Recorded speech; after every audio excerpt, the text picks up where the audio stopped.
Yeah, you see, there is this adage that rich people make friends with rich people, poor people make friends with poor people or whatever. Now, but usually, rich people has certain things in common with rich people, poor people has, certain characteristics in common with other poor guys. Now, this video is going to be about 3 things every poor guy in Africa has in common.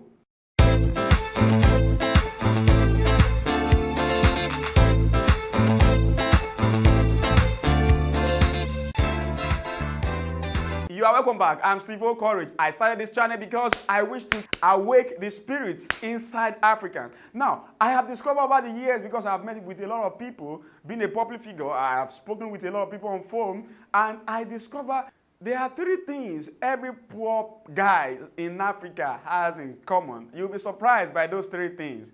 And here they are. Excuse, excuse, excuse. I'm sorry, those are 3 things every poor person I have come across on the continent of Africa has in common. All of them have excuses. They just have reasons for who they are. They can tell you, you see, the reason why I'm poor is because the witches in my village are very tough. I can't even go home again. You have heard that before? Sorry about that. Now, they can tell you the reason why I'm poor is because, see, the president of my country is bad. That's why I'm poor. Now, in fact, maybe I've told you this before. I receive a call from people who are 35, 32, 31, telling me, oh, you see, I have nobody to help me. And I'm sorry. At 31, who do you think should help you? I don't know, maybe something is wrong with me, but I'm asking you. If you are 31 and you are expecting somebody to help you, who do you think that should be? Your parents? Your uncle? Your government or whoever? I don't care who you think should help you at 31. This is the truth. You don't have anybody who cares about you in reality. Your parents took care of you when you were young because, yeah, they just have to do that before you be an adult. The political leaders of your country tell you sweet things because they need your vote. They promise you 100,000 minimum wages, blah, blah, blah, blah, blah, blah, blah. That is just because they need you to press that thing for them. Nobody cares about you. You want to do something with your life, stop making those stupid excuses. Face your life, fight as hard as you can. And some of you will tell me, but everything around me is working against me. I don't have opportunity or whatever. Let me tell you my story. I was born in one of the poorest villages in Nigeria.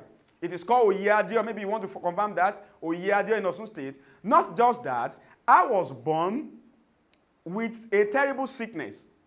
Oh, now, there was a prophecy that I was going to die before 18. Look at my face now. You see, I'm not 17, right? Now, that was the background I grew up with. Sickness, poor environment, poor parent, and everything. But at a point in my life, I discovered that looking back at those stuffs and complaining about them and expecting somebody else to solve my problem, either government, my parents, or whoever, will only keep me poor. Then I told myself, whatever it will take, I have to fight it out. That is the point. Now, I don't care about the numbers of excuses you can give me now for you to be poor, for you to be backward or whatever. They will still remain excuses. You have no job. Yeah, it's an excuse. Nigeria government doesn't give you good environment to start a business. It's an excuse. No electricity, I'm telling you, it's an excuse. Whatever you can think. The only reason why you should go out there and achieve success with your life is because you need it. And a million excuses will not bring those success to your way. You just have to get out there and get your hands dirty. At a point in my business life, I have to carry firewood on my head. Why? Because I had nobody to give me money, because I came from a very poor family, and everybody around you tells you you are stupid, and you want to prove to them that you can actually bring something out of your life. Now, this is the point.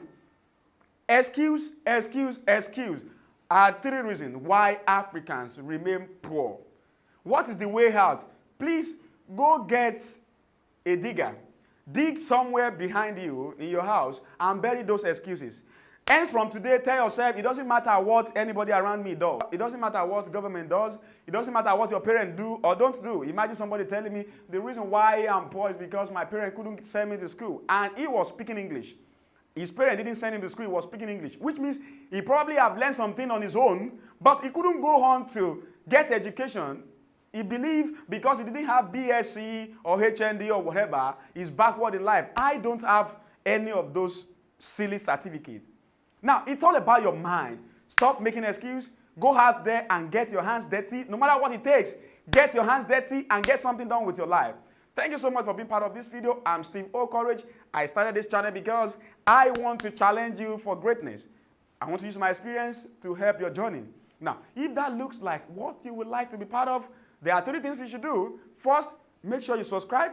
Second, turn on the notification. If you don't do that, you will miss every other video we have here. And the third thing you should do is check below this video and download my free business book. I wrote this book after I spent couples of years in business world and discovered that, wow, the whole world is being lied to about business. So I want to tell you 13 secrets school did not teach you about how to be rich. Now, more than 250,000 Nigerians and Africans have downloaded this book, even as of 2018. So you have to go download it right now and get your life changed. Meet you in the next video.